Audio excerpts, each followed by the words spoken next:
So just like starting off with like Altomaxx in general, what kind of work do you guys do? And just like we'd like to know a little bit more about the company in general. We're a company that has offices here in Canada as well as the United States. And we've recently opened up an office in Dublin, Ireland, as well as in UAE. And we're continuing to grow. We're based here out of Newfoundland and Labrador because we're a drone service company, and we do 100% of the drone inspection work offshore. So we inspect offshore oil platforms, maritime vessels out in the North Atlantic, which is a very harsh environment. But we Mhm. also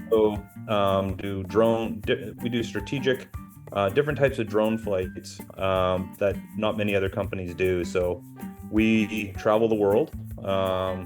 We have done work in 22 countries, 5 continents. We do drone-based ground penetrating radar, bathymetry, magnetometry, and with all the net zero targets worldwide right now, we also do drone-based methane detection. And then one of the other niches that we actually do is there's an ISO regulation called 21384-3. It's for unmanned flight. I'm not sure if you know what ISO is, but it's for operational excellence, and we're currently the only global certification body worldwide. So any company, drone service company who wants to have their drone program ISO certified, they actually come to Altomaxx, and we're the only certification body currently worldwide. And Taylor is a pilot, and she can tell you a little bit about what she does. So I'm a pilot. I fly the drones. We have a couple of different drones that we have within the company for different types of projects that we go on. One of them right now, I'm doing confined space piloting. So actually, I have the drone here, doing some stuff on it. But this is one of our drones.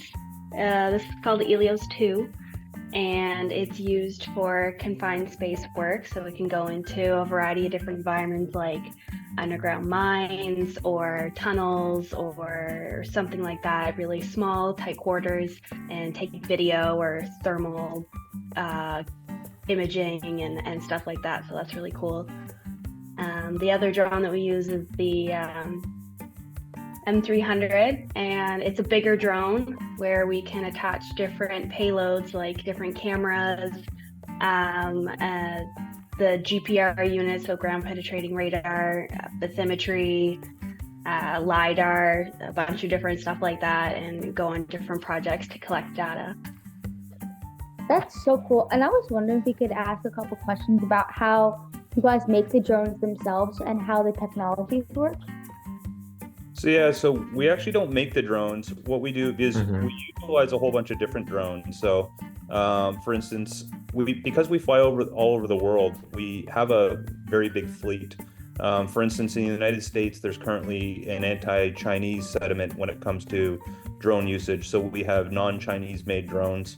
And the reason I say that is the largest drone company in the world is DJI, and they own about 85% of the world drone market. And in the United States for critical infrastructure, and right now there's currently laws being passed with an anti-Chinese drone sentiment. So we have different types of drones that are American made in the USA, but we also, because we fly in Europe, in the EU, or we've been to Africa this year, South America, we have a large fleet. The drone that Taylor has right there is made for confined spaces. That drone's actually out of Switzerland. So the drone market is very fast moving right now. And on the payload side, we actually procure a number of different payloads based on some of the different things we do. So like when we do methane detection, we have multiple different sensors that we can utilize for doing drone-based methane detection. When we're doing confined space, we have a number of different confined space drones based on the application on what we do. For these drones, do you guys I know you guys work all around the world. Do you keep them in like one place, or do you like have like places where they're stored worldwide? We travel with them like luggage on an airplane. So some of the batteries, because of the size of the batteries, we actually have to ship by ground because they're not allowed to fly on commercial flights. So they're considered a dangerous good, so we have to have it.